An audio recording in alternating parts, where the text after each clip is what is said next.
I think from the industry perspective, the more we can engage, absolutely, the better we can make the equipment that both you use, but I think significantly that we're able to export.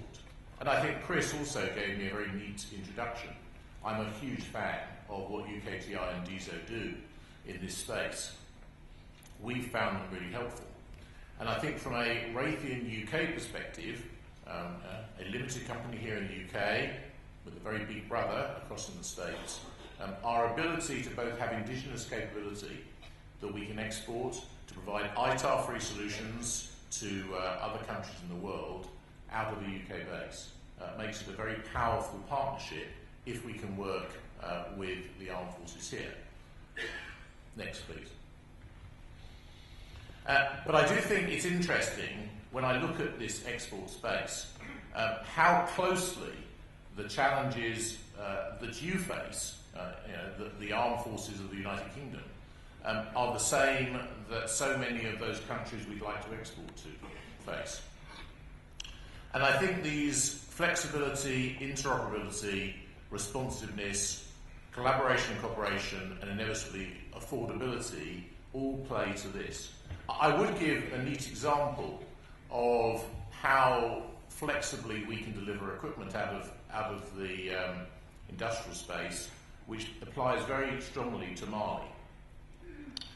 Many of you will know that in Afghanistan, we, Raytheon, deployed an aircraft called Sentinel.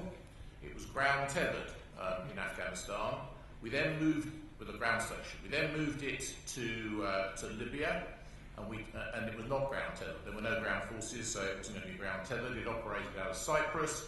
We put some new equipment into the aircraft so that it could operate standalone.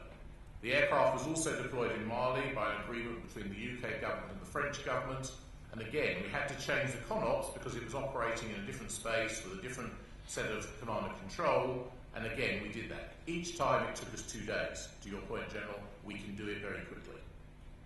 And I think it's that ability that we can bring to the to not only the responsiveness and flexibility, but also we can offer that great capability in the export world.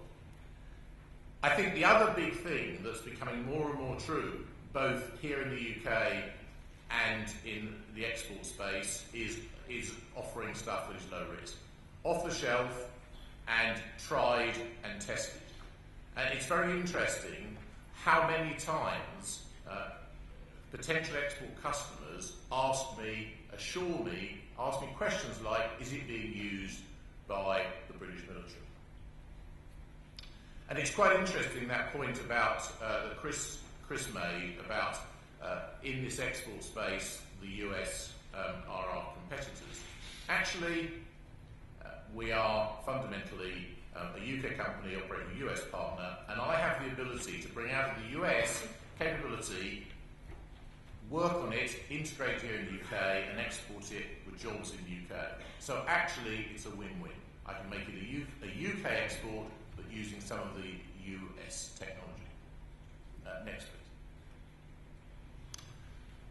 And of course, let's be clear. At the moment, we all know that here in the UK, the defence budget is a little flat. That was a joke. A little flat. So if we didn't export, it would be very hard to maintain the capability level. 1,200 people that we employ in Raytheon UK here split between several sites. We do manufacturing here, we do higher-end engineering, and we do rely on exports to keep that number of people employed. So this is not posturing on either my part or the government's part. If we didn't do exports, I could not possibly keep that level of capability available to us.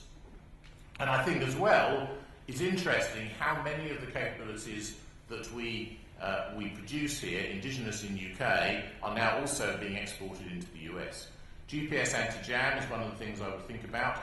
Recently been bought by the British Army. We export GPS anti-jam. We're probably the best producer of GPS anti-jam capabilities in the world here in the UK. It's exported into the US.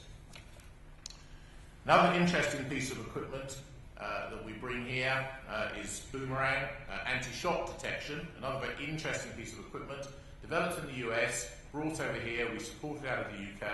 Again, it's all about we can provide the capability to both the UK forces and in export out of a UK base. Next, please. And so I absolutely advocate working together. And it's really interesting, General, thank you very much, to give me the chance to say to Chris down there, the more you can ask us to help, the more we're available to help. Anytime you ask me, you know I'll help you. So please do call on us. In industry, we are ready to help. We love to do it. And actually, I think it makes both of us better. Thanks. Next. I think perhaps so what's changed is my last point. I think what's changed in the time since I left the Armed Forces, which was in 2007, when I was in charge of capability for the Navy, is first of all this whole issue about off-the-shelf and much less risk in our procurement organisation. Raytheon's ready to help, and certainly that UK brand